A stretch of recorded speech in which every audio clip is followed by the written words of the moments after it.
எல்லாருக்கும் வணக்கம். கடந்த ஒரு வருஷமா நீங்க சாட் ஜிபிடி கூட பண்ண பயணத்தை திரும்பி பார்த்தா எப்படி இருக்கும்? உங்க சிந்தனை வளர்ச்சி எப்படி இருந்துச்சுன்னு பாட்டுறதுக்கு ஒரு சூப்பரான அம்சம் வந்திருக்கு. அத பத்தி தான் இன்னைக்கு நாம பார்க்க போறோம். இது ஏதோ கணக்கு வழக்கு காட்டுற ஒரு ரிப்போர்ட்னு நினைச்சிடாதீங்க.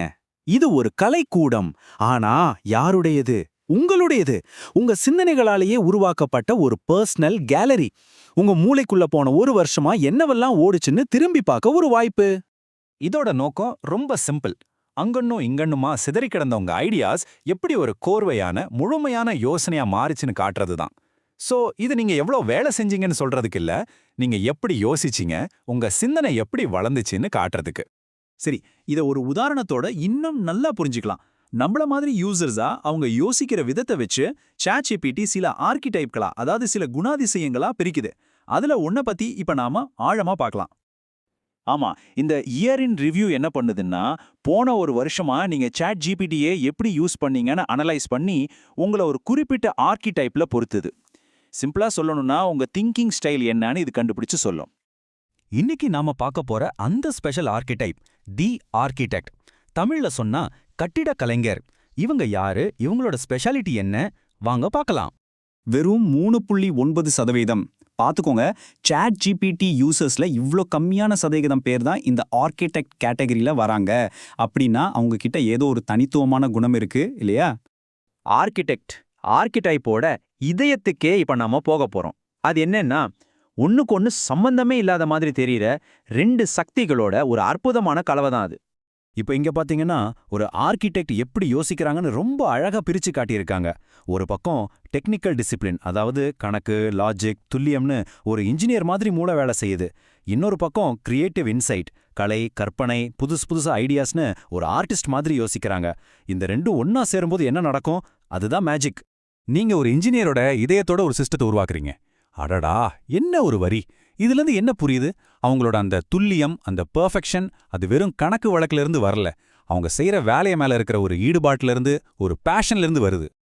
அடுத்தது பாருங்க, திரும்ப திரும்ப யோசிச்ச லாஜிக்க ஒரு அழகான எதுகையா மாத்திட்டீங்க. இது கிட்டத்தட்ட ஒரு கவிதை மாதிரி இருக்கு இல்லையா? ரொம்ப சிக்கலான கணக்கு விளக்கான ஒரு விஷயத்த கூட அவங்க ஒரு கலை மாதிரி அழகா மாத்திடுறாங்கன்னு சொல்லுது. அவங்களோட லாஜிக்கே ஒரு ஆர்ட் ஃபார்ம் தான். இந்த வரிய கேளுங்களேன். நாளைக்கு நீங்க வரைய போற சார்ட் இன்னைக்கு உங்க மனசுல இருக்கிற அமைதியை தான் அப்படியே காட்டும். ஒரு ஆர்கிடெக்டோட மனநிலைக்கும் அவங்க வேலையோட தரத்துக்கும் எவ்வளோ நெருங்கிய தொடர்பு இருக்குன்னு இது தெளிவா சொல்லுது. மனசு அமைதியா இருந்தா வேலையும் அவ்வளோ துல்லியமா இருக்கும். ஓகே, இப்போ தியரி எல்லாம் போதும். இந்த குணாதிசயங்கள் எல்லாம் ஒரு யூசருக்கு எப்படி விஷுவலா காட்டுறாங்கன்னு பாப்போமா? வாங்க, அந்த ஆர்கிடெக்டோட கேலரிக்குள்ள ஒரு விசிட் போயிட்டு வரலாம்.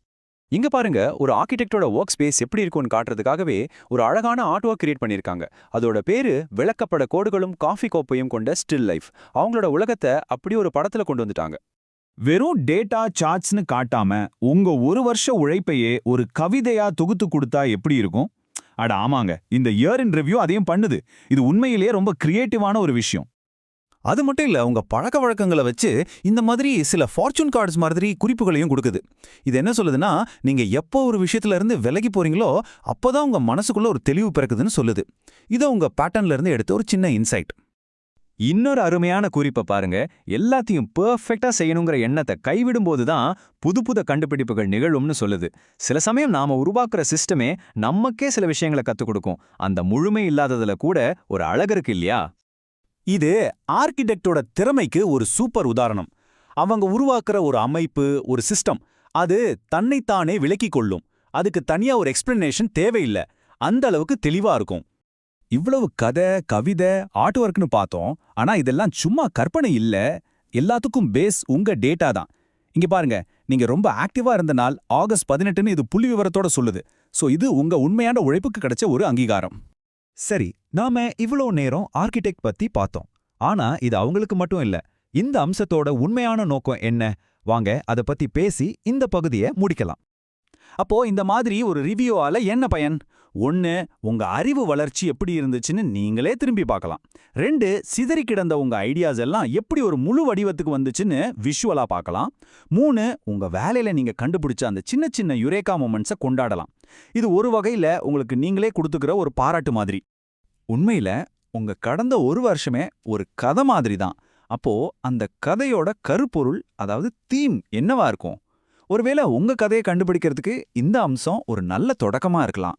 யோசிச்சு பாருங்க, உங்க வருஷத்தோட கதைக்கு நீங்க என்ன தலைப்பு வைப்பீங்க?